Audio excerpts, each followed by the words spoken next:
And what y'all think? If you whatever the fuck you think you are, and until we own some shit, I'ma call it like it is. How you gonna be a man and we starving? Go ahead. You know? And you can walk by 5 different houses, ain't a man in either one of them motherfuckers. How we gonna be a man? How we gonna be African Americans? And we out here done. We done, and we niggas until we set this shit right. Trust me when I tell you that.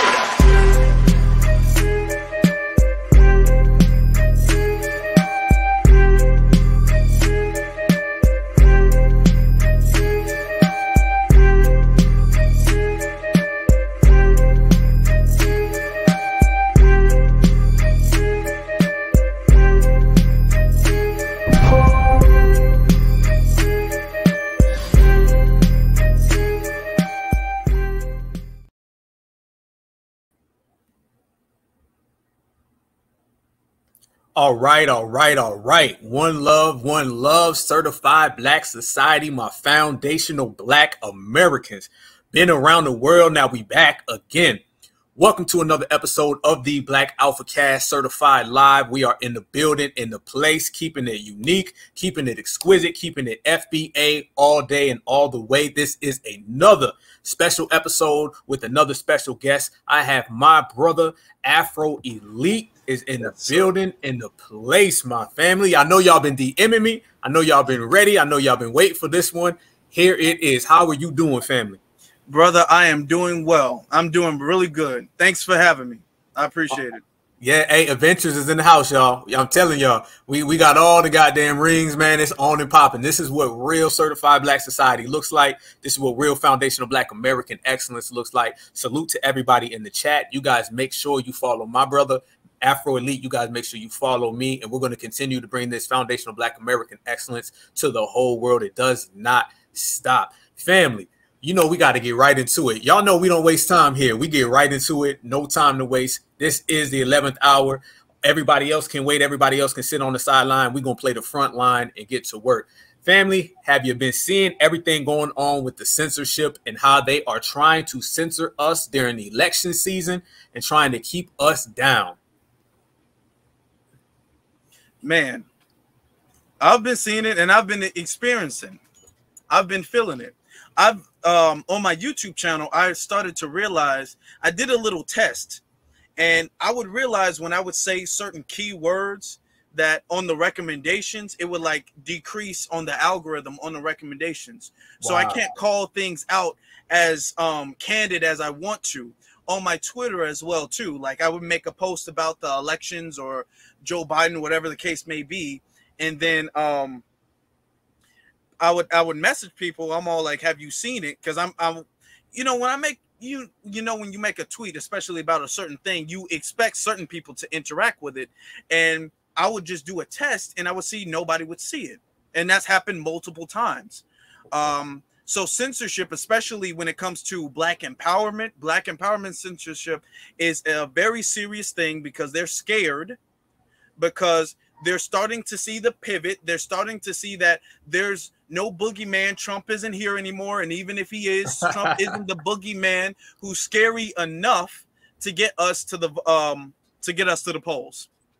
Family, that is exactly what I was just telling somebody in the space the other day. I said, when they run out of the Trumps of the world, or they run out of the boogeyman Republicans, or they run out of whatever games they have to resort to just low life, bottom feeding, typical Democratic stuff. But unfortunately for, 60 years, Black folks fell for that stuff. And they thought, everything was greener on the other side. And now they're finding out that it's really not. And you know better than anybody about the racist ass algorithms, family.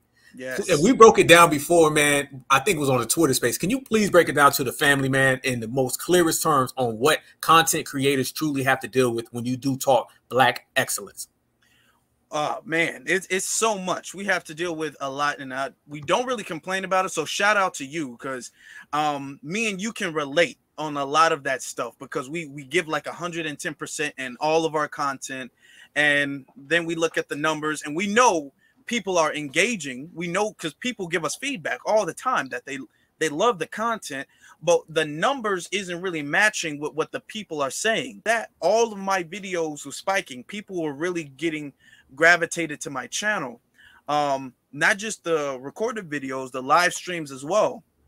So I was really taken off, and then all of a sudden my channel almost completely got like completely shadow banned, like wiped off the map. It went from getting like 400 or 500 views to 30 views. Damn. Like it's incredible. People are texting me like, man, why'd you stop YouTube? I'm like, I've been on YouTube. I'm still doing the thing, but like, I don't see your videos no more.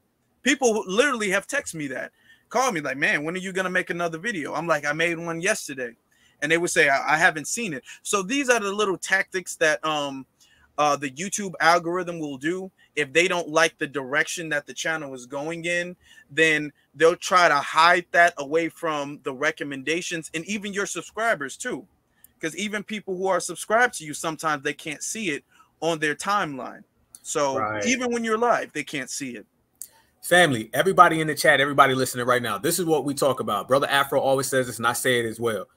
Put your notifications on, double check, triple check, and just know the days in which we come out. Make sure you know that. Brother Afro typically is on Mondays and Thursdays. I typically drop on Tuesdays. So if you do not get the notification, make sure that you understand the time that we premiere, because that's what's really the most important. It's like your favorite television show. You may not actually get like a notification about it, but at the end of the day, if you know it comes on every Wednesday at 7 or every Thursday at 5, then you're there. This is what we got to do. We got to jump over blockades and hurdles, and we got to, you know, swim over goddamn rivers and oceans and lakefronts just to get the message out there. And that shows everyone that the new black media is in full swing, in full effect. And these two brothers right here represent it. I'm telling y'all, this right here, this is like the Chicago Bulls with Michael Jordan.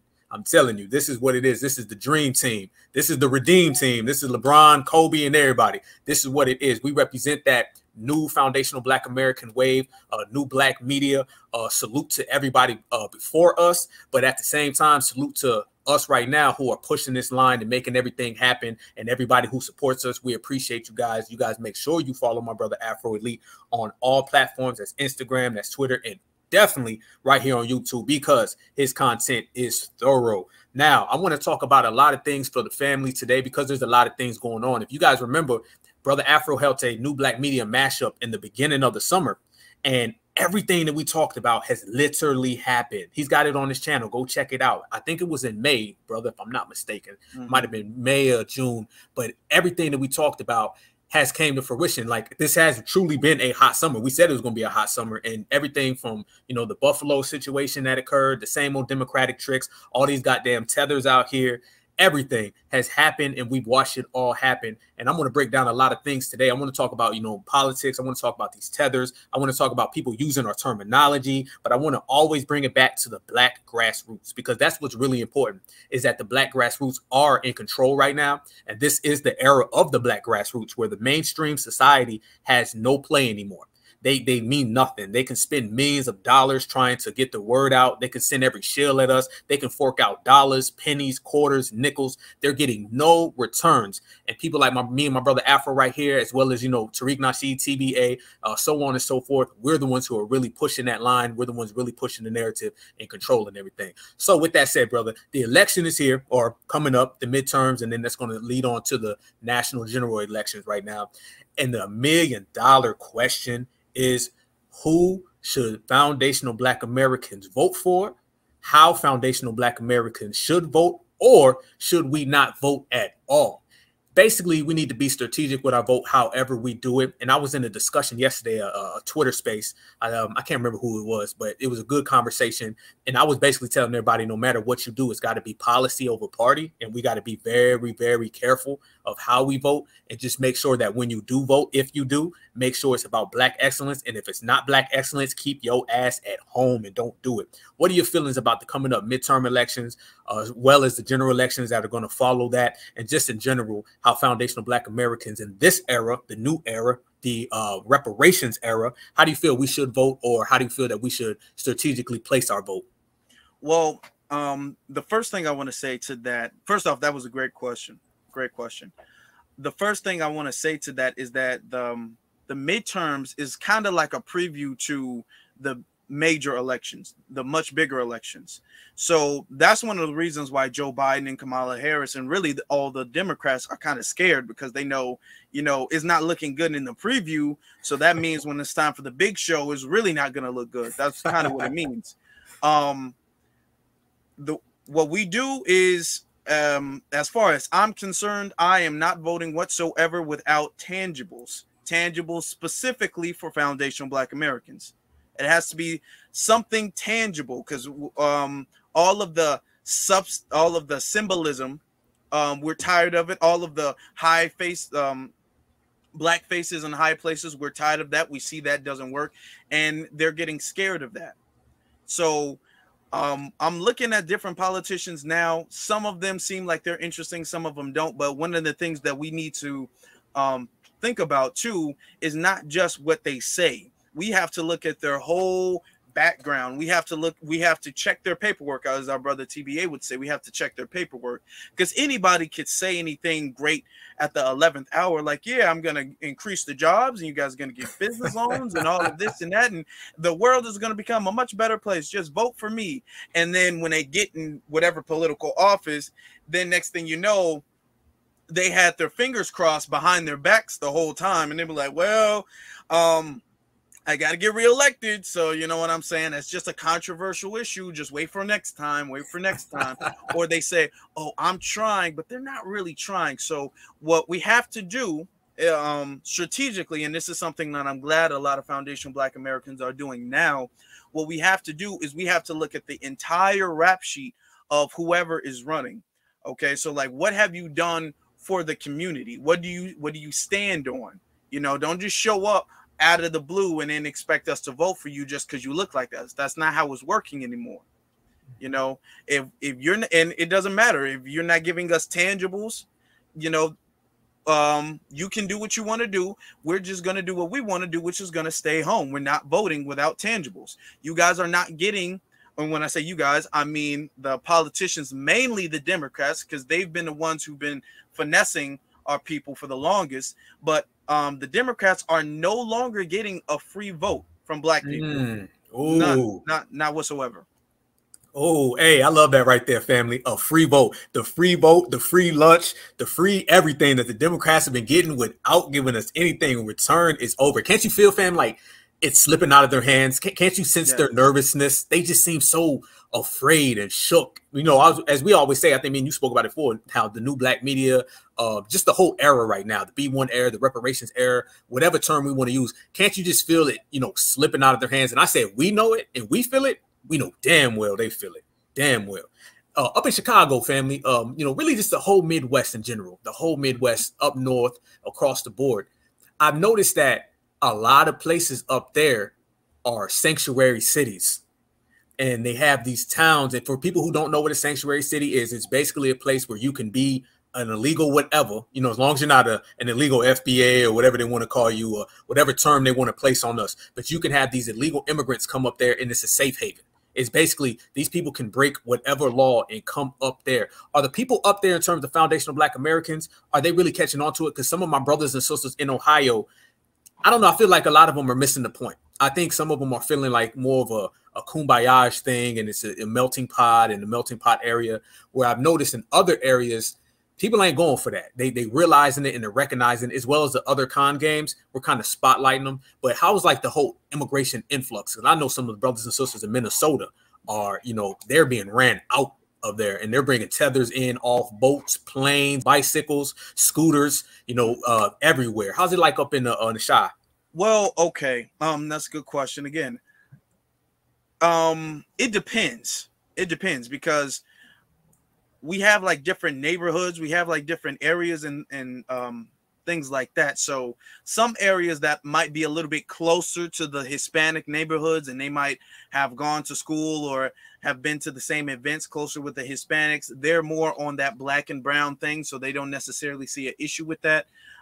We do have some brothers and sisters who've been in Chicago for a long time, way before Chicago was a sanctuary city. So a lot of the older generation that I've spoken to, you know, it can be like a coin toss as far as their opinions on immigration.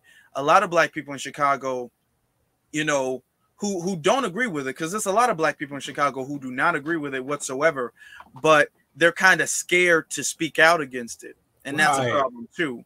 They know, like, okay, I don't want to say this, because then It's always that one, and this is an issue in Chicago. It's always that one person, that one black person who has this like fetish for Latinos. And if you say something against the Hispanics, the illegal aliens coming over here, then they're running back being all like, oh, such and such, they don't like you because you're Mexican. They're voting for Donald Trump and, you know, all of that stuff. So a lot of black people, which is a problem because stand on your truth all the time. But a lot of black people it's kind of hard to tell because I've even tried to ask a few times and they kind of give you like the I don't really want to answer that, you know, type question, that type answer. I mean, so you know, I've heard black people be all like, yeah, we should do this for black and brown. And I'm like, okay, and then the next sentence be all like, all this illegal immigration, it needs to stop. And I'm all like, okay. Like when they get more comfortable with you, then they can tell the truth. So, and that's an issue. That's an issue. But sometimes you don't know.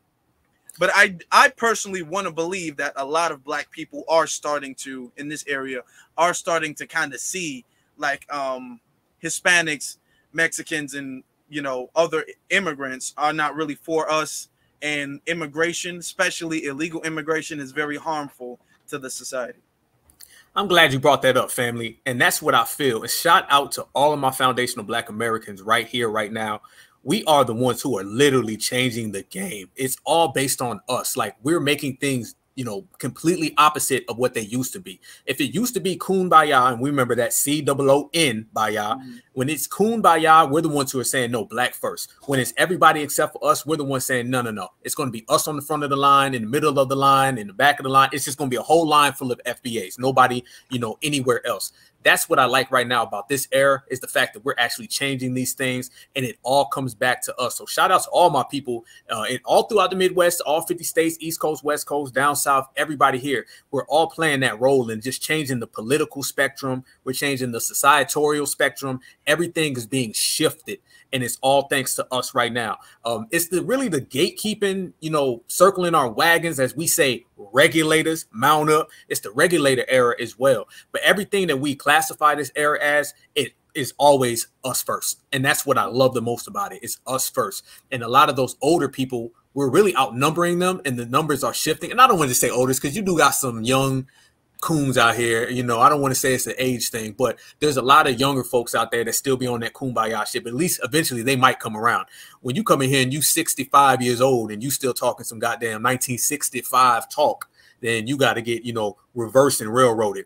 So I appreciate hearing that right now that's going on all across the country. Now, as we were talking about voting, and this is to the whole family, everybody who's listening right now, when we start talking about voting, I want the family to understand that your vote is a weapon. You have to weaponize your vote, and you can weaponize your vote by either not voting or voting for black grassroots candidates. And I believe this is what we should have done a long time ago. We have examples of them coming up. Brother Marcel Dixon is one, as well as others who are starting to gain traction. But when it comes to election season, I'm with you, brother. It's sit home. Hey, throw a fucking no vote party. I'll throw a goddamn no vote party. I have goddamn popcorn flying through the goddamn house. I mean, we'll chill out and relax. It don't matter. Just make sure that people aren't getting things for free. But in terms of actually people who do vote, if the person is not black grassroots, I don't feel foundational black Americans should even get off their couch. Like, just don't even do it, because we've seen the con games, the trick bags, just the same hustle over and over again. So as we do shift things throughout society, we got to make sure we shift things, you know, every day, not just one day, every day across the board. Now, brother, how do you feel about these people running around here? And you've seen them on the Twitter Spaces, fam. I know both of us have, you know, went back and forth with these people. The people who say what we need to do is really go vote for the Republicans. That is changing. You know what I'm talking about, family? Yes, how do you feel about them people? Yes, I do. And I've spoken against this many times. I don't understand how people don't or can't comprehend the nuance of the situation, because me and you and other B1 people, we've been talking about how both sides are the same side of white supremacy. They're two wings to one single bird. They're two sides to one single coin. And every time I say that, I constantly bring up the Malcolm X quote when he was asked about the liberals, and he said the liberals and the Republicans are pretty much the same thing. The Republicans are like the wolf. The wolf has the same intentions on eating the sheep as the fox does. Now, we've been deceived by the Democrats for the longest time, so we know that the Democrats are bad, but that does not make the Republicans good. And I've said this recently. There does not have to be a good guy when it comes to them politically. They can both be bad. You know, if you had, and I use this analogy too, if you had snake poison, snake venom, and then you had spider venom, you know, and you said, okay, well, which one is bad and which one is good? Well, both of them are poison. Both of them are bad. You know, you're not going to pick one up. Well, you know what? I've been tricked by the snake too many times, so I'm going to pick the spider. The spider is going to kill you too. They're both bad. So that's why we can't go out there and vote for Trump, vote for this and that, just because we don't like Joe Biden. You know what I'm saying? We have to make a third option. We have to create someone who's on code or not vote. And there you go. That's just what it is. Brother, I'm taking that, by the way. I got to borrow that one right there, man. They out here playing. They juggling different venoms. They out here juggling different venoms and think they're going to get a different outcome. That's a good one. I always say that as well, brother. I said, when you jump from one plantation to the next plantation, back to the other plantation, all you're doing is plantation hopping. You might run away from a white supremacist and run into another white supremacist in the process. You know, don't get it twisted. Just because one person makes you pick cotton 5 days a week and the other guy's making you pick it 4 days a week, you're still picking cotton, brothers and sisters. That is what it is. That's that defeated mentality. I mean, it literally just came to what, the last 5 years that Black Americans are really realizing that, you know, politicians can do things for you specifically. This is how warped the mentality was of the average voter. Literally, it took until the 2020s for Black folks to understand politicians can write laws specifically for you. Back in the old days, remember during Obama, it was just wait until his second election, or it used to be, well, you know, he can't do nothing just for Black people. He's the president for everybody's. And then we do what? We sit back and we watch everybody get tangibles specifically. Actually, we're seeing people get tangibles who aren't even Americans. The Ukrainians are not Americans and they're getting tangibles. The Afghan refugees are not Americans. They're getting tangibles. And the people separated at the border by Trump, them folks are not actually just getting tangibles. They're getting $400,000 a piece. They're living in Airbnbs, while Black folks represent 60% of the actual homeless rate. So it's backwards as hell. So once again, I salute to all of us, because we are the ones with the spotlight, showing everyone these, you know, differences. We're showing everyone these con games. We're showing everyone these one-sided affairs, and we're bringing truth to light. So like Brother Afro just said, if it ain't about tangibles, man, it ain't about us. That's how we got to maintain it. That's how we have to keep it. So jumping from plantation to plantation, family, that is not going to do it. And we see the games. Did you see that one guy, brother? What was that dude who just came out and said the Democrats need to just scare us? He looked like his finger in a light socket. You mean what, Uncle Luther or something like that? Or what was his name? No, man, what is this dude's name? I should pull it up, man. I think he's a politician. He looks like Luke. He got the coon face, the same one Luke got. But he was like, what we need to do is just go ahead and just scare them. He just straight up said it, like, scare Black folks. Somebody out there in the chat, if you guys put it, you know, right now, listening, put it up. That guy's name. Y'all know what I'm talking about. He's got glasses. Look like he put both fingers in the light socket. I mean, all fucked up, all twisted. But, you know, they're openly now saying these things. They're openly saying, hey, man, let's just scare Black folks. Stacey Abrams, you saw that family when she was like, we can't, you know, or excuse me, not Stacey Abrams, Mammy Luther King. Mammy Luther King came out and said that she can't do nothing for Black folks because we represent such a small population, or whatever bullshit she was saying. Yet they do things for populations that are way smaller than us. But anyway, and then 2 weeks later, she said they got to vote. You know, please vote for us and I'll win. Double-sided.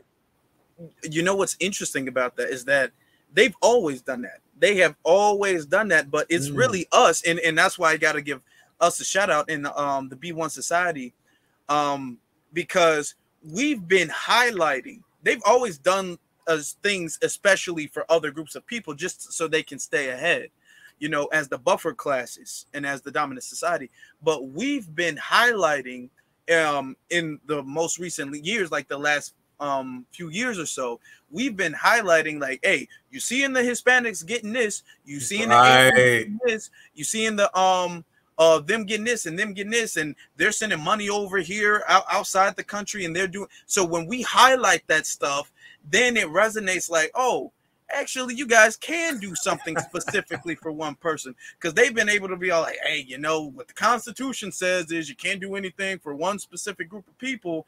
And then they slide some, you know how you do, you like slide somebody some money or do the money handshake, and there's like $20 in your hand. And they've been handshaking with everybody, passing them $20, and then when they handshake with us, they don't have any money.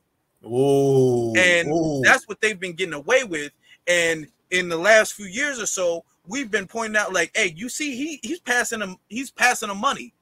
All of his handshakes got money in them, but when he shakes our hand, he doesn't have anything. So, you know, when we highlight that stuff, now they got to be like, oh, okay, we can't continue the lie anymore, you know? Damn. Hey, that's another good point, family. That's a damn good point. They've been sitting here literally running that con game, and we are highlighting it every single moment. Everybody out there who's like, these Twitter spaces aren't no good. Bullshit. Twitter spaces. It doesn't matter where you are. If you're being productive and you're actually kicking a real message and you're speaking truth to power, it's good. I don't give a damn where you could be on the fucking street corner. If you're saying something that resonates with people and changes their mentality or gives them some type of motivation to, you know, go, you know, make things happen, that is a good point. I noticed that in these Twitter spaces, the healthy ones and the ones that are productive, you hosted plenty of them. I've hosted some of them. My brother Beatzilla, shout out to everybody out there who has as well, or even spoken them. There's so many good points that I'm catching. And it's showing what you're exactly saying right now is that brothers and sisters now are on one page. Like you can have a brother from California and he's noticing that point you just made. You can have a brother from South Carolina. He's noticing that point that you just made. And when we all get on that same collective, now instead of like 2 or 3 people saying it, now we got 2 or 300, 2 or 3 million. That 2 is going to turn into 6. That 6 is going to turn into 10, so on and so forth. And at the, you know, at the end game is that the Democrat Party is going to be running. They're going to be hiding, slipping and falling. A lot of them are already in hiding. You know what I'm saying? They coons in action, you know what I'm saying? And them coons is going to go from inaction to missing in action. So we just going to keep our game going on them left and right. One of the aspects of family that I'm always telling people about is voter reduction strategy. It's a thing I would talk about right here on the Black Alpha Network all the time, where if we can get our own black grassroots candidates or not vote, and remember, family, those are the 2 options. I tell that to everybody. Jumping from plantation to plantation is not one of them, okay? Either do not vote or vote for black grassroots candidate. That is the political future for foundational Black Americans, and it's very healthy. If we, as a collective, can reduce the votes of the Democratic Party, even by 4 or 5%, that changes the whole narrative. Every single swing election would reduce them to the point where they'd start losing. Can y'all imagine right now, they be sitting there on the phone talking to each other saying, damn, them FBAs now, they are purposely focusing on reducing our votes. So therefore, if it's an election and they lose by 4 or lose by 5, and we quit voting to the point where we took away 4 or 5% of their voter blocks, they wouldn't know what to do. So there is strength in numbers, and we've always had power in terms of voting. It just hasn't been utilized yet, you know, accurately. It hasn't been utilized yet, you know, focused and determined. And I think right now in this era, we're making that stuff happen. So everybody needs to understand we can create our own third party, but that third party is actually coming from us because they want to keep us as that permanent underclass. And as long as we can change the narratives around that, everything will change as a collective, as a whole. Speaking of that, brother, you can't talk underclass without talking about these tethers. You know, it just, you know, it is what it is. You know, people have to understand when you sit here and you watch these movies and you start watching sports and you start seeing every aspect of society, the main goal that everyone wants to do and they have to put in their head is that they want to replace FBA with tethers because tethers are very accommodating to white supremacy. They're very friendly to white supremacy. Hell, like I said, they don't think that they're black. They think they're dark white. So the whole dark white crowd, the whole dark white audience is what's happening right now. Have you been seeing? I know you've been seeing it, brother, because it's happening every day in every aspect. Tethers, every single day I wake up, are saying a new element of our culture they created. Latinos for Black History Month, and I got to start with this man, Arturo Chomberg, one of the fathers of Black history. Born in Puerto Rico, Chomberg eventually moved to New York, where he settled in the Harlem neighborhood and mingled in with the Black community there and collaborated with a lot of the Black intellectuals that would eventually spawn the Harlem Renaissance. Chomberg was a proud Puerto Rican and a staunch advocate of its independence, but growing increasingly aware of the anti-Black racism around him, he eventually identified as an Afro-Boricqueño, or a Puerto Rican of African descent. Schomburg founded the Negro Society for Historical Research and later served as president of the American Negro Academy, the country's first group dedicated to Black academic scholarship. In 1926, the New York Public Library bought Schomburg's vast collection of African artifacts and established the Schomburg Center for Research in Black Culture. There is a guy, he is a Puerto Rican guy, and he's sitting here trying to tell foundational Black Americans for Black History Month all the contributions that Latinos have made for foundational Black American history, Black culture. Now, mind you, when you go to these people's homeland, they have just as many Black folks, if not more, than we have. And the people down there are treated like dirt. The people down there are not treated properly. They're not treated fairly. Anybody who's traveled down to their homelands or anywhere in South America, you see this. But I want the family to notice that when it comes down to foundational Black American culture, now they want to combine our history with their history. And the only time you see that is when someone does not have history of their own to stand on. FBA, we don't go to other people's cultures. We don't go to other people's heritage. We don't go to anyone else's achievements and say, how can we slide in? How can we benefit it? But now you're starting to see that right now across the board. Have you been seeing some of these groups out here, family, that have been, combining their history with us in terms of hip hop? I heard them saying they created R&B. I've even heard some of them saying they created gospel music, family. We know that's a goddamn lie. Have you been catching out any of that? Yes, I have. Yes, indeed. And I was just scrolling through because I know exactly what clip you were looking for. But yes, they are. Because we're defining ourselves and we're stomping so hard and we're making such a big move, a big step. Everyone wants to imitate us because they're not that we haven't been doing it, because we've always been doing it, but now that we're acknowledging and taking credit for some of this stuff, they want to be all like, well, let's crowbar our way into history. Let's crowbar our way into what they have going on. We're going to keep what we have. They didn't have anything to do with what our history is, but we're going to crowbar into foundational Black American history, because foundational Black American history is really the history that has shaped and molded the world as we know it today, to be honest. So as far as the music, the inventions, the fight for civil rights, what you call, or the fight for any group's rights, all of these things come from foundational Black Americans. So of course they're going to say things like, it was the Black and brown. They tell the story that Black people fled to Mexico, and they don't really know the details of that. And our brother Tariq does a great job of breaking that down. But when Black people actually went to Mexico, it was only because the Black president of Mexico ended slavery. It was a Black president of Mexico who ended slavery. And it was Black people who was in Mexico, and they had like a partnership. So they were protecting the borders of Mexico. So it was kind of like a give and a take thing. It wasn't just like we need your help, Mexicans, please help us. And then there was Mexicans coming there to help.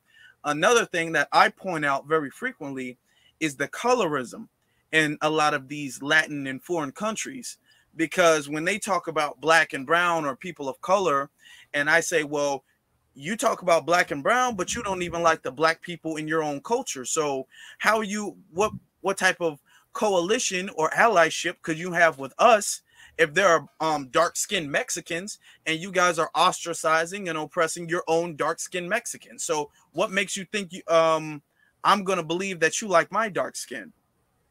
When you point that out, then there's nothing they can say. They put on them track shoes. They start jumping over walls, and they're good at doing that anyway. But they start jumping over walls and fences and everything. And I always say that. I'll say, if somebody hates you on the other side of the street, what makes you think they're going to cross the street and all of a sudden love you? You know what I'm saying? There are Black people all throughout their societies, and they are treated worse than the worst. So therefore, if you think that they're going to hop over a border and find some type of newfound love for the Black people here in America, they're not. But I will tell everybody what they are finding. They're finding achievement. They're finding accomplishments. They're finding a history, a culture, and a heritage that supersides anything they've ever done. So it's not that they love us here and then they hate the ones back home. Like Brother Afro saying, they hate the ones back home and they hate the ones here. Only difference is they can ostracize the ones back in their homelands. And then when they come here, they can try to benefit off the ones in America. which is us. This is why it's such a great thing. The same way me and Brother Afro just broke it down politically, how we're changing the game and we're making things, you know, anew. It's the same way we're doing when it comes to these tethers. We're pointing that out. Family, it's all about pointing stuff out. That's what it's all about. It's about highlighting. Don't let anybody tell you that it's not good to put that damn spotlight on somebody. I think Tariq says the Summer Jam screen, and it's funny because the Twitter Spaces have the jumbo, you know, jumbotron, jumbo screen. It kind of is like that. Hey, I done seen some people get receipts. They posting receipts up in there. A lot of people in the chat right now. I know you guys have been posting up them big ass receipts in the jumbo, and folks will come in, see the jumbo, and then they'll check right the fuck out. And that is what it's all about. It's about highlighting. If you see something, point it out. That's the first step of regulating. So we can't allow anybody to come in and say, you know, 5 of us created your culture, or 10 of us created this form of music. I always say this: if they created so much of our culture, how come we can't find any remnants of it back in their homeland? Where is hip hop in Puerto Rico? How come they do not dominate the charts? What I do see is people from Puerto Rico who make hip hop who dress like they from New York City. You know what I'm saying? Some of them dress like they from Atlanta. Hell, y'all know about the Nigerian rappers and the rappers from Sudan with the gold grills. They act like they from Chicago. They act like they from Detroit. They act like from, you know, they're from the west side of Atlanta. These people duplicate our culture. So when you go back to their homelands, you do not see any of that stuff that they talk over here. If you created hip hop here in America, how come I do not see any form of it within your culture back home? That means you lying. That means you're exposed, and that means you're calling out. Now, has anybody seen? I know you've seen it, brother. Akata is trending. Yes, it is. Yes, it is. Damn. What you feel about that, fam? Well, I'm not exactly sure like why it's trending or whatnot. I'm not exactly sure why, but I feel like it's a good thing because we need to have this conversation because earlier in the beginning of the year when we were all like, we get disrespected, we get called Akatas, because what happens was when we were having the conversations, and we were having them respectfully in good faith, to be honest, when it comes to people from the diaspora, we all like, okay, you all come over here, you're benefiting off of the work of Foundational Black Americans, and we're getting disrespected. And they were like, what do you mean? We do not disrespect you. And they were like, okay, well, you call us Akata.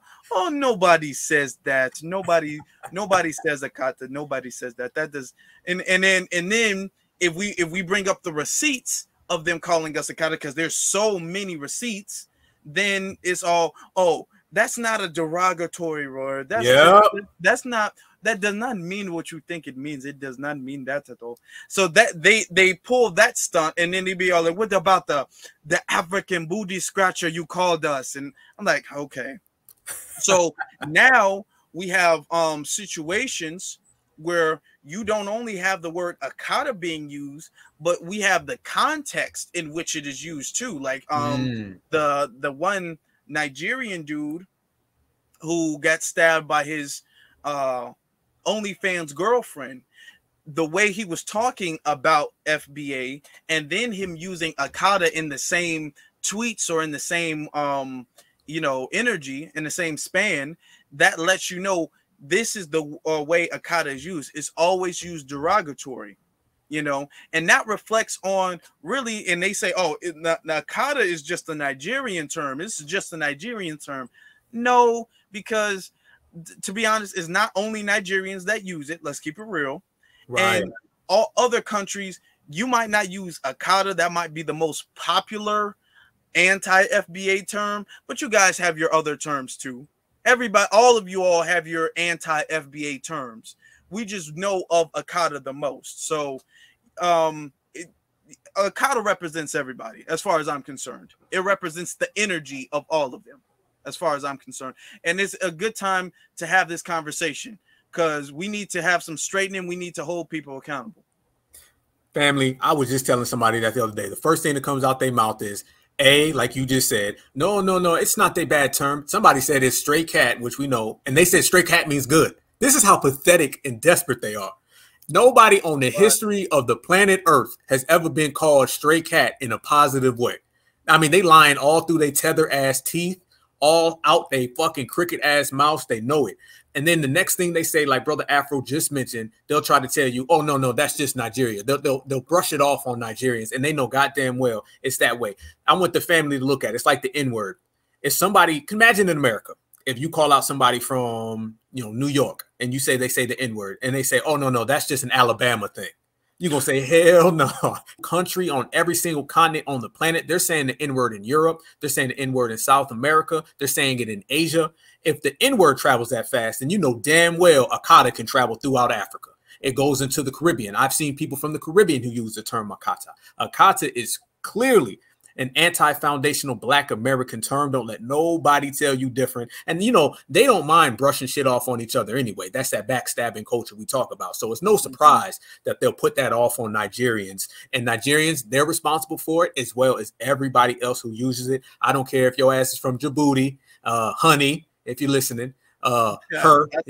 You saw that? Yeah, I did see that, yeah. That little tether baby, you know what I'm saying? The Fleer child with the Fleer disease. Her, all of them, they use it privately, publicly, and the only problem is now is like the highlight of this episode is that we have put the light on everybody who's talking that dirt about foundational Black Americans. If you speak our name and you do not say it with respect, we will catch you. I always say this, family. Tell me how you feel about this. And this is something I've been talking about on the Black Alpha Network for quite some time now. I believe that there is anti-Black racism, and then I believe there's anti-foundational Black American racism. I believe there is an exclusive brand of anti-Blackness that directly affects us. That's not to say that we're above or we're supreme to anybody, but it's also to say that we do have a different set of circumstances all across society. I mean, our whole lineage, heritage, and culture is exceptional. So I hope people don't think that we don't get a special brand of hatred. Okay, the hatred that people shoot towards us is a hatred they may not even say against each other. Anti-Black, you know, anti-foundational Black American racism, it's something that they may not even say towards each other at all.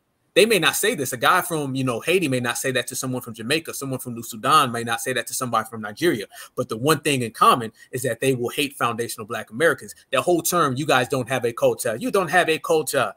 If somebody is saying that from Haiti and someone is saying that, a Black Brit, I've seen a Black Brit say that. Y'all seen that dude. Some of you guys don't have that culture. Him, he's saying it.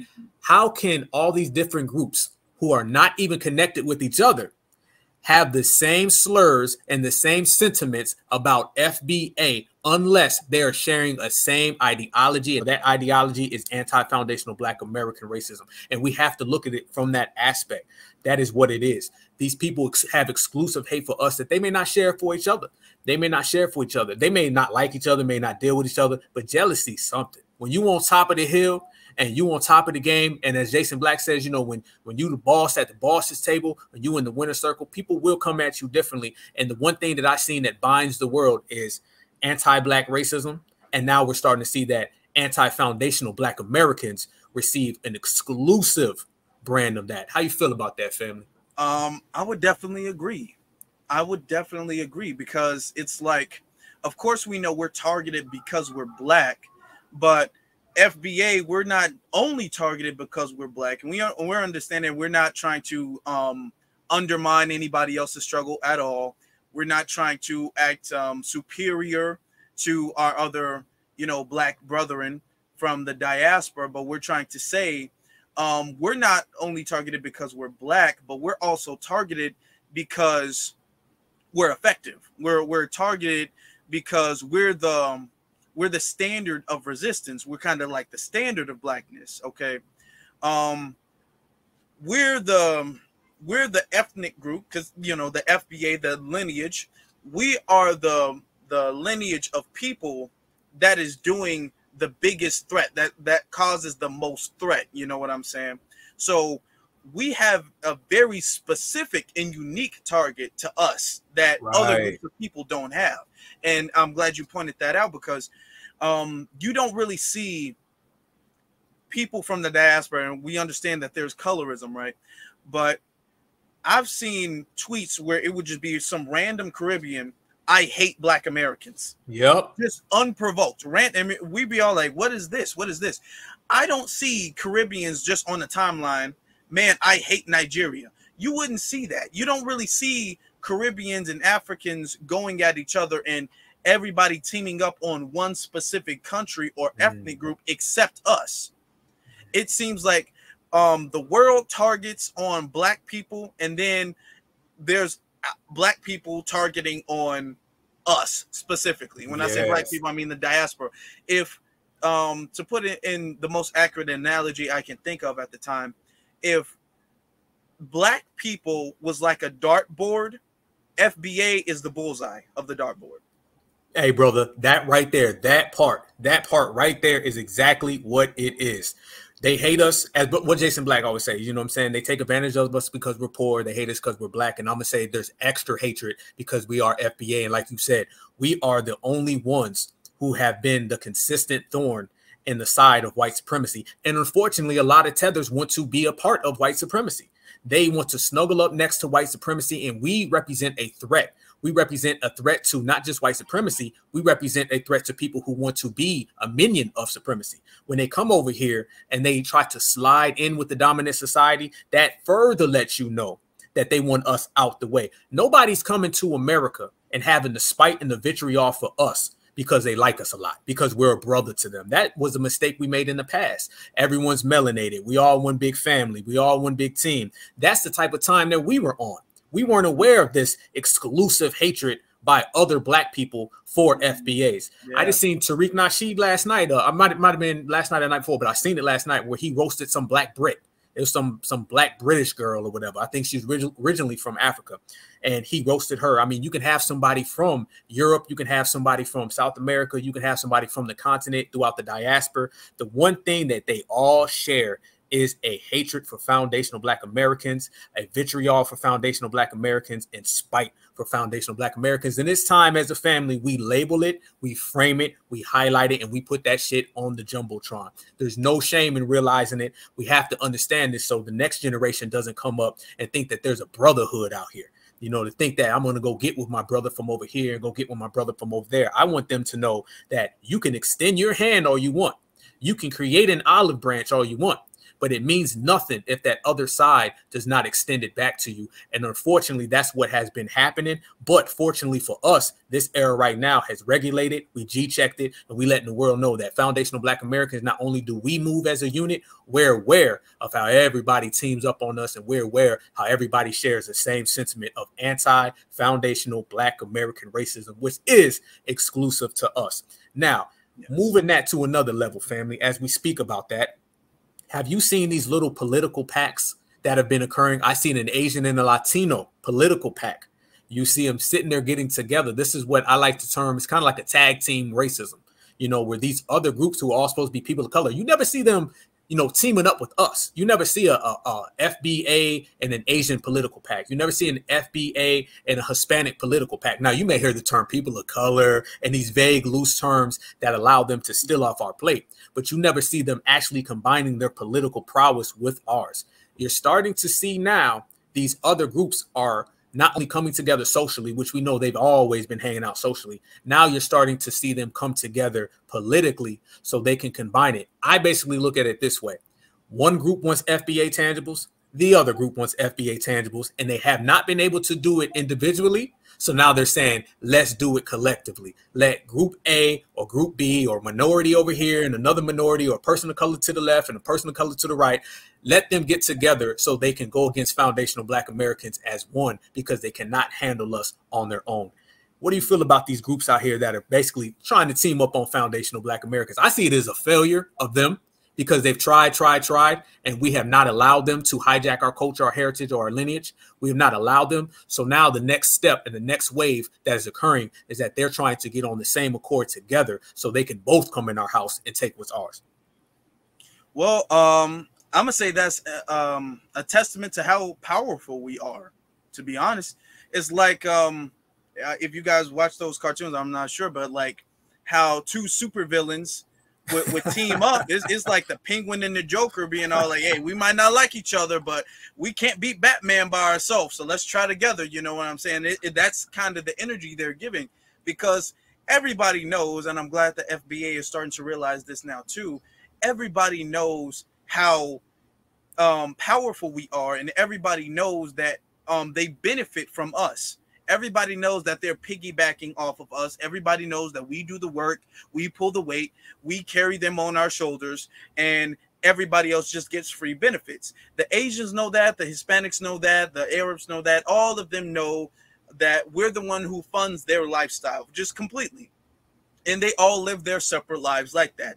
But they all know that us getting our reparations, us understanding who we are and what we're supposed to get and what we're owed, they all understand that that is a threat to every single last one of them. So even though they might not politically have teamed up before, when we were still on the Kumbaya people of color train, now that we're off that train, everybody's starting to wake up like, hey, you know, the unspoken rule is starting to become spoken now. So we're really gonna have to team up, because we can't have them throw us off their shoulders. We can't survive by ourselves. Our businesses are failing. We need you guys to come here. Now, what was interesting is they didn't roll out the red carpet before.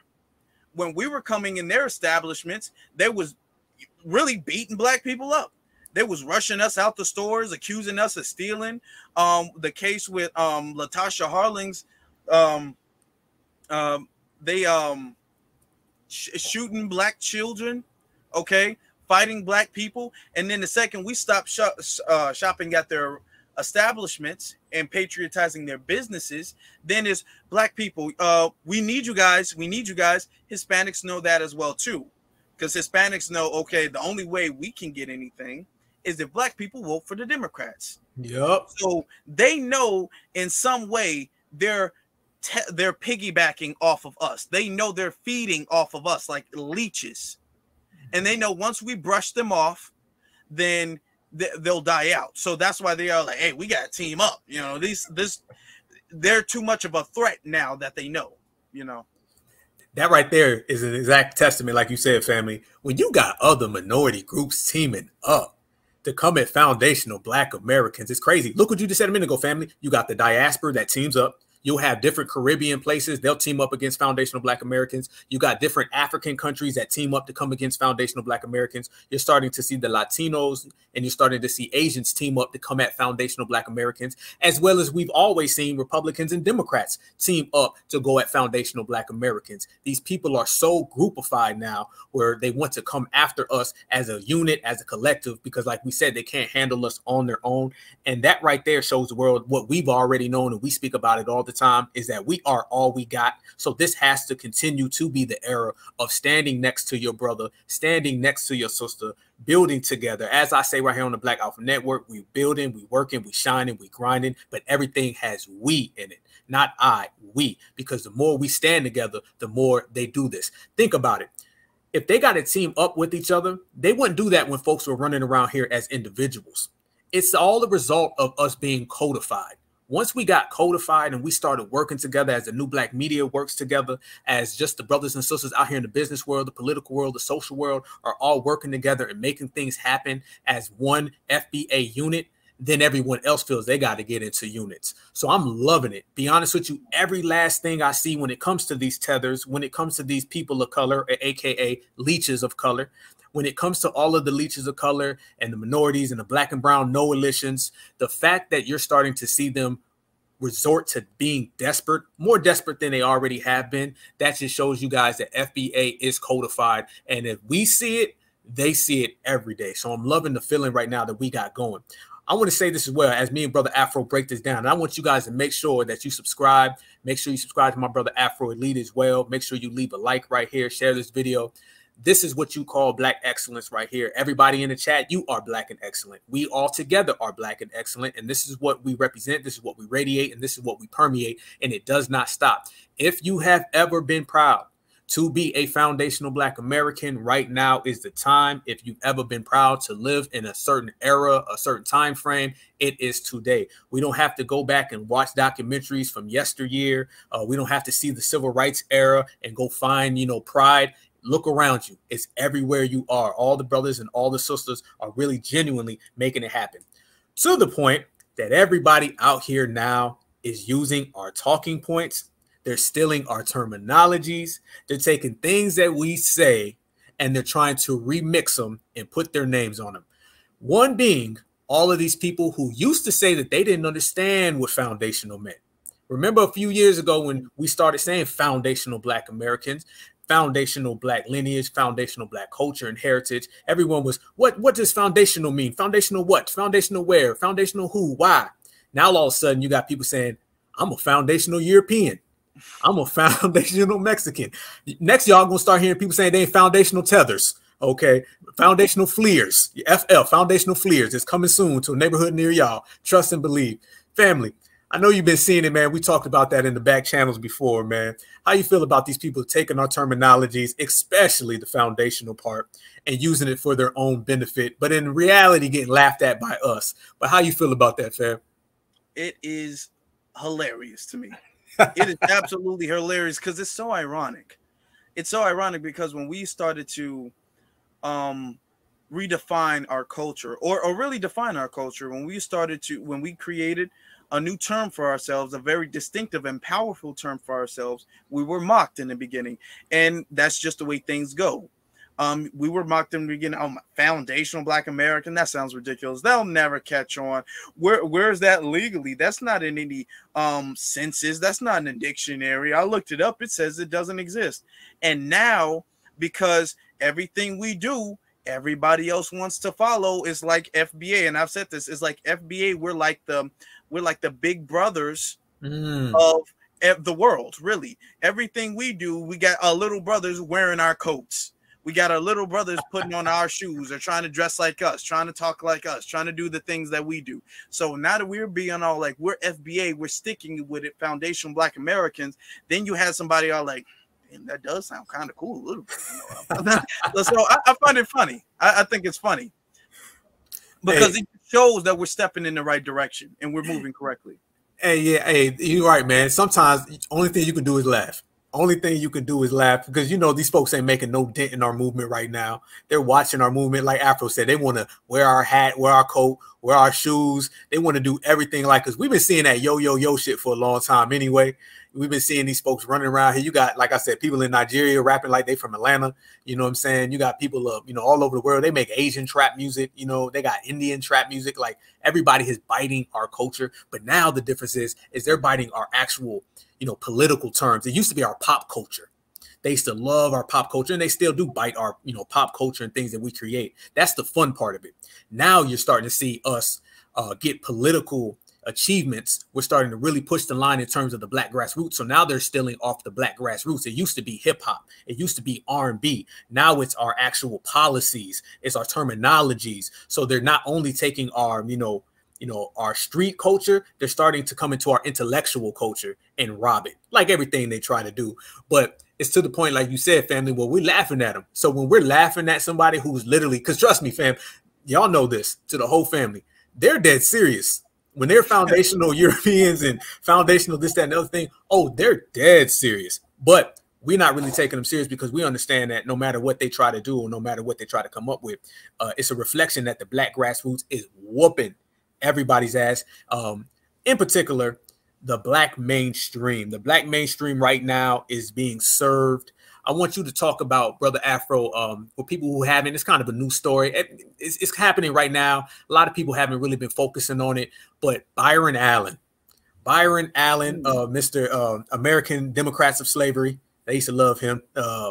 Tone Babel and shit. You know, they used to love them some Byron Allen. They sold him like he was some type of, you know, Black pillar in the community. And Byron Allen is one of these guys that will sit here and use all these terminologies that sound pro-Black. They sound woke. You know, he'll start talking about racism, won't ever say supremacy. He'll sit here and talk about, you know, disenfranchised, won't ever say who's disenfranchised. He'll say all of these words to garner some type of support from us. But in reality, the guy is really just tap dancing. He's butter biscuit dancing. He's doing the coon moonwalk, as I say. Right now, he is, you know, got that Black news network that failed, and we ran them out of business. Brothers like you yourself, brothers like me, our brother Beatzilla as well, brother Torian Reigns, as well as obviously the big three. We're the ones who have ran that business to the ground. And he swooped in with his coon cape on, man, and his Sambo Brigade, and he's trying to collectively get it back. And one of the first things he did was hire Marcus Lemoystill, who has that same buck dancing, moonwalking, you know, ideology that Byron has. But I want you to speak on that, family. What are your thoughts on that? Because I know you probably got a real good view on that situation and a good take on it. Okay. Well, first off, I'm glad that you brought this up, and I have a couple of things to say about this. And I want to kind of link this earlier to the topic we were talking about when I said you have to check somebody's paperwork. You cannot let anybody skip the paperwork process, because anybody can just show up and they can say something good and they can say something great. I had a lot of people send me Byron Allen's video that he did with the Breakfast Club, and they're like, "Oh man, look at Byron Allen. He's you know, he's saying a good talk, and he's talking about black ownership and all of this." And I'm all like, okay, where has he been though? Why is he saying this now? Out of all of the years he could have said something, why is he deciding to say this now when he needs some type of political help with Comcast? Everybody's all like, "Oh my God, Byron Allen, he's so on code. He's so on code." But notice people who conveniently become super on code when they need something. Always be, and if you guys take anything that I say, take that. Always be wary of people who become super woke or super on code or speak on code when they need some help, when they need something from the people. Okay, because, you know, the past is the best indicator of the future. If he wasn't doing it, then he won't do it. He did it for a second. So ADOS, which we already know that's a organization that really wasn't for the people in the first place. Yvette Carnell and Antonio Moore, they run that, so that's not legit whatsoever. And the second we saw that, we called it out and we backed away. All of them were worshiping Byron Allen, and Byron Allen finessed every single last one of them. Now Byron Allen's having an interview talking about we need black and brown representation and Asian representation and LGBT representation and women representation. And anytime, notice when they say women, they're talking about white women by default. So white women representation. So just a switcheroo right there. And this is one of the things that I'm telling people often. You know, check the people's paperwork. And this also goes to show how ADOS didn't know what they were talking about, because we tried to warn them about Byron Allen and they told us that we were wrong. And now you see, because the real ones will always stand the test of time. Big facts, man. Everybody else is going to fall to the wayside. They're going to be on the corner like it's trash day. Strappy and Tone Babbles, those type of people right there are the nowadays agents. You know, agents come in a lot of different ways, man. They can be self-serving agents. They can be agents of chaos. They can be provocateurs, or some of them might even have that goddamn little, you know, earplug in the ear saying red team go, red team go. It doesn't matter. They're type of agents who have that deceptive mentality and that deceptive approach for us. Like you said, family, everybody called them out. And basically, like me and Afro have been doing on this whole episode, is framing everybody. And this is the beauty of this era. We do not mind pulling paperwork, G-checking, and putting people's names and dates on the line. That is really the only way that we will ever succeed, is to call people out. Years ago, it used to always be that, give it a pass, let it slide. Y'all remember the let it slide era? Oh, I know he said some cool stuff, or wait till he wakes up. I mean, he's only 45 years old, or he's 52. You know, some of these damn politicians is, you know, 307, and they be like, let it slide, man. He'll come around. Let Barack Obama come around. Let Joe Biden, give him some time. Let it work out. Now we're basically saying we want results, and we want them today. Everyone else has these things right now. They say they want it, they get it. They're writing checks for these other people. They're giving them stimulus checks. They're giving them reparations. They're actually giving folks just straight allowance, reaching into their pockets and just handing them goddamn money, like the fucking, you know, like your parents or something of that nature.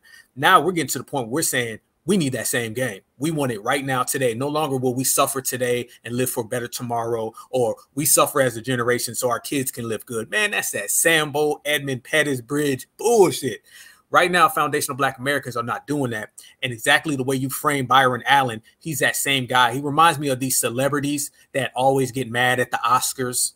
They get mad at the Grammy Awards. They're tap dancing for supremacy 364 days a year. And on the 365th day, they want to talk about how they're so oppressed based on they didn't get nominated, AKA they didn't get a participation trophy from Zaddy. That's what it's really about. They're never really speaking on terms like reparations. I haven't heard one celebrity come out and speak on reparations. I haven't heard any of them talk about an anti-Black hate crime bill. I haven't heard any of them speak about the most minute tangible that foundational Black Americans can receive. They don't talk about the big policies. They don't talk about the small policies. They don't talk about anything in between. That's what Byron Allen does. Byron Allen really, like you said, brother, he wants help.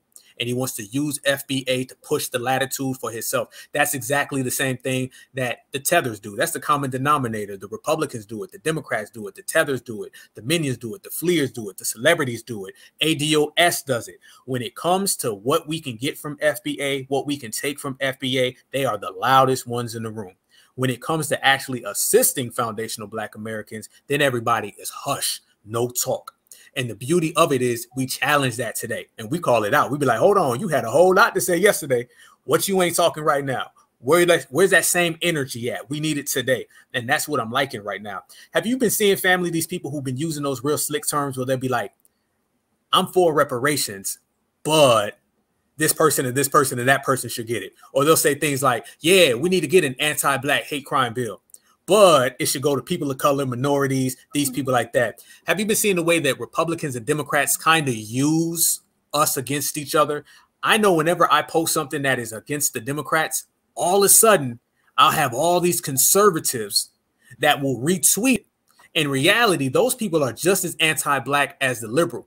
But a lot of folks don't understand. They play this tug-of-war game with FBA in the middle as a pawn, to where if the Republicans can use something to hurt the Democrats, they'll use it. And typically they use the distrust and they use the type of, game that we have against the Democrats. They use that against us. You've been seeing that, fam?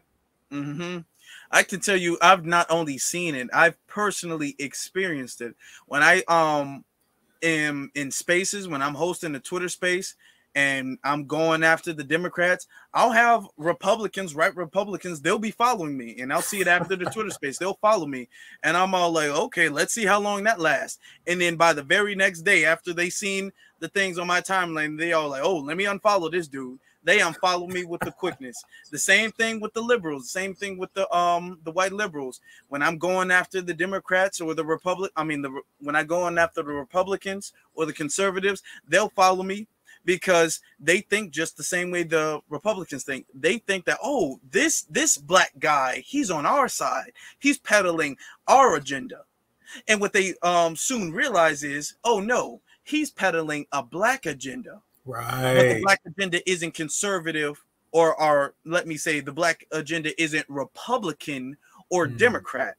So I go after both of them. Both of them are my enemy. So I go after both of them. And when one person sees me, oh, I'm hitting the Republican with the right. So then here comes the liberals. And then when I punch the liberals with the left, here comes the Republican. So it comes that way. They try to use us, because I've seen in Twitter spaces I've had, I get a whole bunch of white folks in the DMs like, yeah, I love what you're saying, man. The liberals, they're so bad for this country and everything. Then I have the liberals saying, oh yeah, the Republicans, they're destroying this country. I'm all like, if only they really knew. But they'll soon learn, because I'm not one of them who looks for the approval of any of them. I don't look for the approval of white people whatsoever, and I don't mind offending them. So I'm like, okay, all right. Just wait and see, because I just find it entertaining. Just wait and see. Like, oh my God, he's a good one. He's a good one. And then I love to ruin it for him. I love it when they are like, oh my God, I can't believe he said this about us, and then they unfollow. I love that. It makes me happy to see it. Honestly. They get that supremacist bubble bursted real quick. Yeah. And they go down the timeline and see FBA, unapologetically black, and they're like, oh, unfollow. I thought I had me one. I thought I had one. Hey, I seen this one guy, man, especially the MAGA ones. Oh man, oh my God. If I say anything at all critical about Joe Biden and just keeping it 100 and G-checking, that administration and Kamala Harris, I'll actually see the MAGA people just come in and just jump on it quick, fast, in a hurry. And this is what the family has to understand. That is exactly what they want us to be. They want us to play the role of political pawns. They want us to just be in the middle and serve it all. It's the same slave labor mentality that existed during slavery. I always say this. These voters are not black, they're Democrats. That's by their own admission.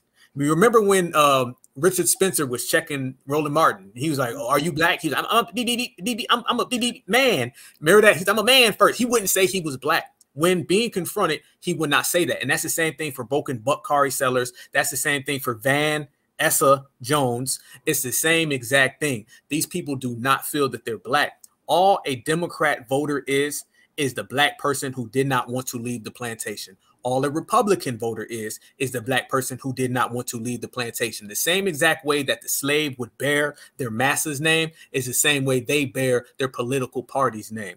That is it. And they all, they basically all have one job.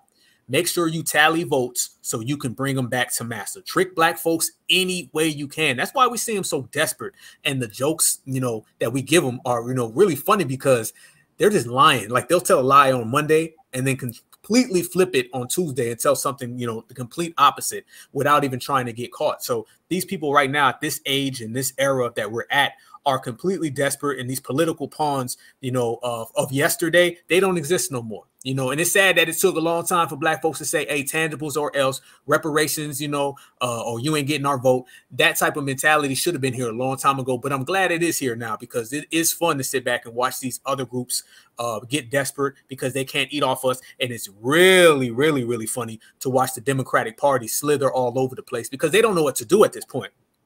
They've tried every single lie that they could have.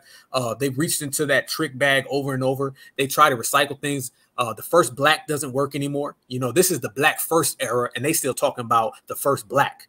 No one's going for that anymore. Barack Obama, that game would not work anymore. And how do we know the Barack Obama hustle wouldn't work? Because the Kamala Harris one didn't work and the Ketanji Brown Jackson one didn't work. That's showing us that we have made progress and we have pushed away some of those tactics and those games that they try to run on us. And I'm loving it right now. This is why you're looking at those poll numbers, and Joe Biden's poll numbers are in the toilet. You're starting to see Kamala Harris, her poll numbers in the toilet. If I'm not mistaken, Kamala Harris has the lowest approval ratings of any vice president in modern history. And that's saying something, know what I'm saying? Ain't that pretty bad, brother? And that's all a reflection of us. If we weren't here and we weren't saying what we're saying, if we weren't codified like we are today, I don't feel that would happen. How you feel about that, family? I agree. That's on us. And that kind of goes back to what we were saying earlier in the conversation. We are the ones who call these things out. We're the ones who point out like, hey, remember that one clip that Kamala Harris had where she did an interview with the Griot, and she was all like, oh, I'm not going to do anything that is only going to benefit black people. No, remember she said that? We are the ones who kept playing that and replaying that and circulating that. And every so often, bam, we see it, we share it, we retweet it, we comment on it. We're the ones who keep reminding Kamala, which is a beautiful contrast to the fact that they're sending billions to Ukraine and billions to Afghanistan. We're the ones who are like, hey, ain't this the same Kamala that said she's not going to do anything that only benefits black people? Isn't she? She said she rejected that. Isn't she? Didn't she say that? Didn't Joe Biden say that he's opposed to reparations unless Native Americans get something? Right. Didn't they say those things? Well, all we have to do is take that and then compare that, juxtaposition that to the fact that they're just throwing money away to anybody else who asks for it. And even if they don't, they get the money. So when we compare it, it's like night and day. And that's one of the reasons why their poll numbers are flopping, because they can't come up with the excuse like, it's just too hard. Our hands are tied behind our back. You got to understand that, because they always try to blame things on the previous administration. Oh, Trump messed up so bad. Trump hasn't been in office in 2 years, and we're still hearing about how bad Trump messed up the country and how Joe Biden's still trying to fix the mistakes that Trump made. We're going to hear that all the way up until his term. Then he's going to come up, mark my words, he's going to come up with, guys, I fixed all of Trump's mistakes, so vote for me again, and then let me implement what I wanted, because I was just too busy fixing everything Trump did. You know what I'm saying? So vote for me one more. It's going to be that. They're going to come up with that. They're going to be like, come on, I did all this progress. If you guys let Trump back in, or if you guys let this Republican back in, it's going to mess up all the great things that I've done. That's what they're going to say. And it's really our response to the lack of tangibles for black people and the surplus of tangibles for other people as to why their voting numbers are so low, or their approval numbers are so low, I should say. Hey, did you see when Van Jones was running his mouth saying, well, he's done this for us and done this for us, and nothing we could point to, nothing that you could actually see, nothing that can actually be documented, but he was saying he did this and he did this and he did this. That was going all across Twitter. That was going all across social media. And every single person I seen that commented on that was saying, come on, Van Nessa, stop playing with us, brother. He didn't do any of that at all. That's what you're talking about. Remember the, like you said as well, brother, the you ain't black. That little shit right there, that Charlemagne interview, we was, circling that. Black folks out here today are so goddamn thorough. They are going back to 1970 and pulling out receipts on Joe Biden. I love living in this era, this receipt era, this spoiler era. We giving out tax returns. These motherfuckers is getting checked all the time. I don't want my kids to grow up in a race jungle. That quote. Yeah. We're speaking more about the, the prison, industrial complex today than people spoke about when it was actually created. We're talking more about the crime bill of 94 than when it was created. A lot of people went decades and never even spoke about the hate crime bill that Joe Biden facilitated. No one even talked about it. You can go back in the early 2000s. You can go back to when it was written in 1994. Not a peep came from the black community about it. A couple people said it. Everybody else just glossed over it. Today, a lot of folks who weren't even alive back then are doing a better job of regulating it. It's the same thing that went on with Emmett Till. Black folks back in the day allowed that shit to go on for years. And there's young folks who weren't even alive back then who are G-checking it. When it comes to reparations right now, you got a lot of black folks who are doing the work that other people did not do for us. That leads me to a situation that I want to speak on with you, brother, and that's the Breonna Taylor situation. How they've been running around here trying to make, some type of celebration about these people getting charged, those 4 officers who got charged. This, family, and I want the family, listening right now to know this.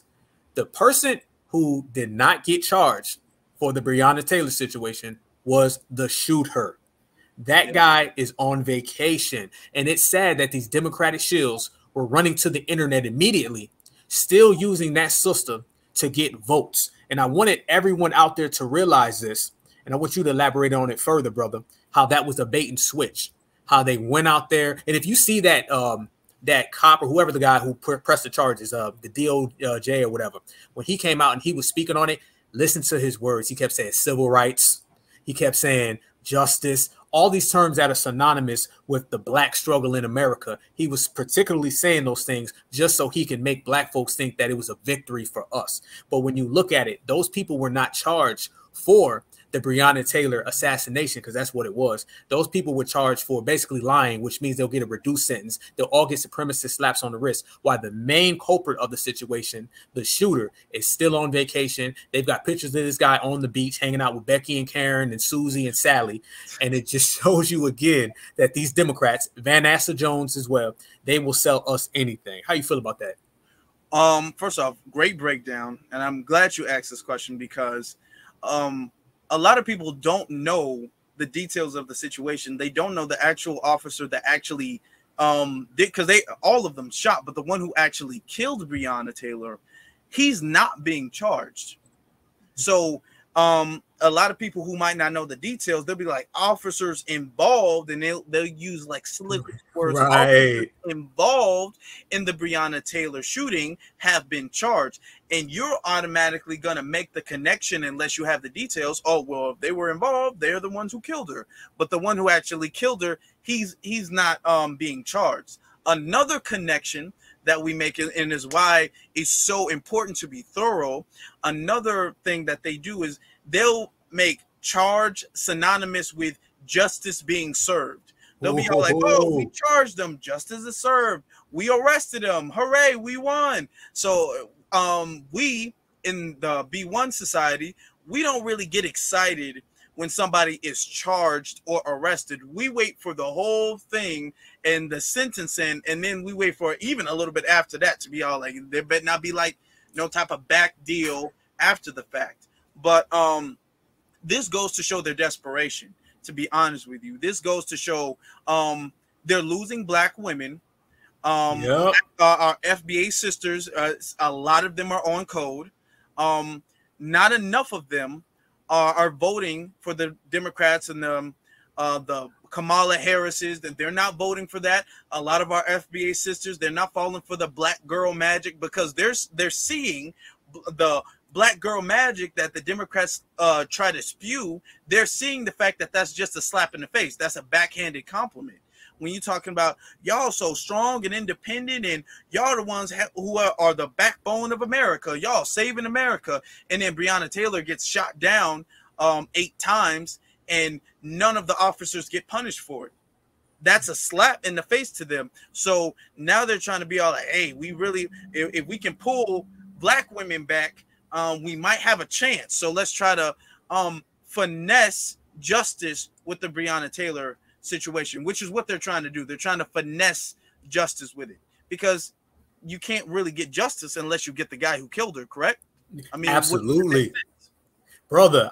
That right there, exactly. How you gonna have justice when the killer is actually out and about hanging out? I think he got his job back. Same thing with the Rashard Brooks situation in Atlanta, where the Real House Mammies of Atlanta, the what is she, the DA out there, she came out and she did, you know, the actual person who was charged for Rashard Brooks, the old DA actually charged that guy for it. The new DA came in and let that guy off the hook as well. So you're seeing the same repeat thing as well, you know, in that situation. They all get their jobs back. Like you said a minute ago, family, basically when the cameras are gone and they can disappear and the smoke settles, and a lot of black folks go back to playing, because they'll, you know, they'll protest for 2 or 3 days, and the next thing you know, they'll start twerking for justice, and then they'll be throwing barbecues, and they'll be two-stepping, and then they'll go back to the BS. A lot of times when that happens, this is when they slide in and they start to change things. This is when they give those supremacist slaps on the wrist real quiet. They make sure the news media is gone. They make sure all the eyes are off of that situation that happened. That's what went on with the Rashard Brooks situation, where the person who assassinated him, he got his job back. And as you're just saying a minute ago, the person who actually shot Breonna Taylor, this person never got charged, and then they run this BS game. I'm going to touch on exactly what you said as well, family, where this is a certified era, and there are so many certified sisters right now that are not falling for the con games. They're not falling for the hustles. They are running game on the Democrats. The Democrats used to be out here trying to run every little tactic or whatever, and a lot of these sisters now are rejecting it. And then they're calling out the other ones who do fall for it. That's why it is a certified brother, a certified sister, and a certified black society, because the way we're moving and the way we're functioning. When you get a certified brother in a space, and then you have a certified sister in the same place at the same time, it has been historically proven that nobody can fuck with that. That's unbreakable and that's untouchable. So like you said, the black girl magic hustle is gone. All that, the black women saves the election, that is gone. We see how Kamala Harris was running on the ticket of being a black woman, and she's really not. But at the same time, she made a living in California locking up black women. So she never really served us in any aspect. And it's a beautiful thing that sisters today are not only acknowledging it, they're calling that shit out big time. That Carolyn Bryant situation, that's not, feminism was not going to save her. You know, feminism was not going to save something. And at the same time, you know, notice how it was only foundational black American women who were going after Carolyn Bryant, the lady who got our brother Emmett Till harmed.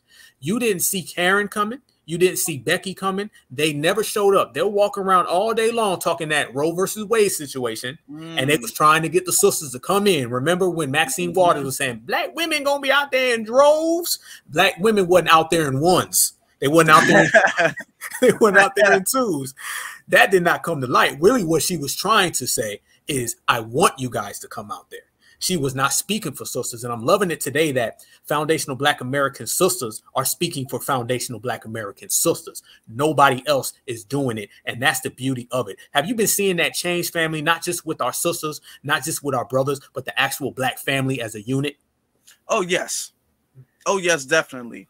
And I'm loving it. I'm loving every single second of it, because you had organizations like Black Lives Matter who are speaking against the nuclear family, speaking like, oh, well, what we need is more black women and black trans to lead, because black men have toxic masculinity, and black men, they've been leading us the wrong way, and all they want to do is be the white men. There was an article circling around not too long ago how straight black men are the white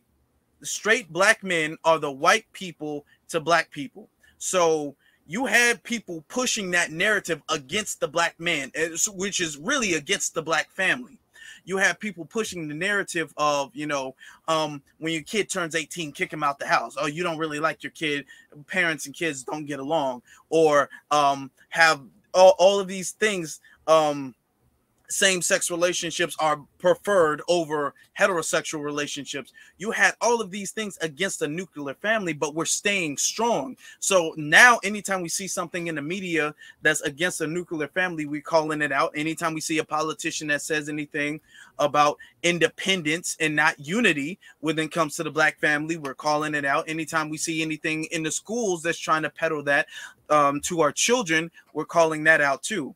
Because when the black family, the nuclear black family is together, there's really nothing that can really defeat that and stop that. That's an unbreakable team. The team has each other's back. And that's one of the ways that they've been winning, is because they've broken up the team. But now that the team is back together, now that the squad is back together again, there's nothing they can do. There's nothing they can do. This is truly the regulating era. I mean, regulating, like I said, there's a lot of terms we could say it. We can put any term on it, but whatever term we put, it's all advantageous to us. Like we could say it's the reparations era. That's us. We could say it's the B1 era. That's us. Foundational Black American era. That's us. We could say it's the regulating era. That's us, because we have genuinely been out here regulating. When these Karens come after our sisters are G-checking them. You saw that situation with Terrell Owens when that Karen was like, he heard me, he got out the car. Did you see that, family? I'm not sure. I'm not. I don't think I did. Damn, I wish I could pull up the video, man. It'd take a minute to do it. All right, the football player Terrell Owens, the ex-football player, good player. I think he's a Hall of Famer, actually. I guess he was driving home or whatever, and driving home regularly, and a Karen jumped out and was saying that he was looking in her house or he was trying to assault her. You know, the same Karen routine, right? So what he did, real clever, he called the police on her. So when the police pulled up, she went into her, her killer Karen tears, right? And she was just saying all types of stuff about him. There was a sister there, though. And I guess the sister's just a neighbor. And if you listen to the video, Terrell Owens is saying, he's like, family, I done seen this on television. I done read about this on the internet. It is really happening. 2022 real life Karen. He's like, I seen it, but it never happened to me before. So you see the Karen, she's just, bawling, acting like, the worst of the worst has happened. The same BS, right? Same one who called the police on us at swimming pools. The same one who called police on us when we're walking through a park. The same game. Now it's calling the police on the guy who's driving slow. She said, she said, you ran a stop sign. He's like, man, there aren't even any stop signs. There's no stop signs in the neighborhood. Yeah. So she's crying, Karen tears. And out of nowhere, you can hear a sister come in as the police are on the scene, and he's talking to the police and he's filming it all. The sister comes out of her garage and she just starts telling Karen, you're lying. I was here the whole time. I watched what happened. You're not going to lie on our brother right there. That's bullshit. And that's the type of energy that really is a reflection of all across this country right now with foundational Black Americans. If our brothers are in distress, you're starting to see our sisters pull up. If our sisters are in distress, you're starting to see our brothers pull up. Right there, Power 106 in that situation when that guy, I don't even know the dude's name. I know Tariq was roasting the fuck out that guy the other day. Yes, boy, yes, he was. That motherfucker, I used to think Roland Martin was roly-poly. That motherfucker might have that shit took straight up and down. That, big butter biscuit motherfucking guy, when he was out there and he was trying to talk on our sister Nordos, I think her name is. Salute to you, sister, if you're listening.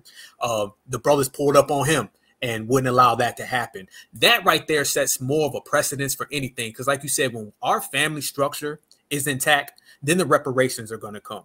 Then the tangibles are going to come. Then the anti-Black hate crime bills are going to come. But it all starts as a unit, the Black family. I want everybody to realize what me and Brother Afro were just saying a second ago is when our family structure is intact, foundational Black Americans are unbreakable. And this is why they try to come at our family from every way. Basically, whatever you see in terms of white supremacy, it is created to come after our family. Even if on the surface it doesn't look like it's an attack on our family, when you peel back the layers, it genuinely is. When they have these commercials on TV saying, hey, date Becky, hey, date Bob, that's to come after our family. When you see them out here harming our children or harming our sisters, that's to come after our family. They want to take the sister and the brother and separate them. But what they don't realize is that our brothers and sisters are inseparable.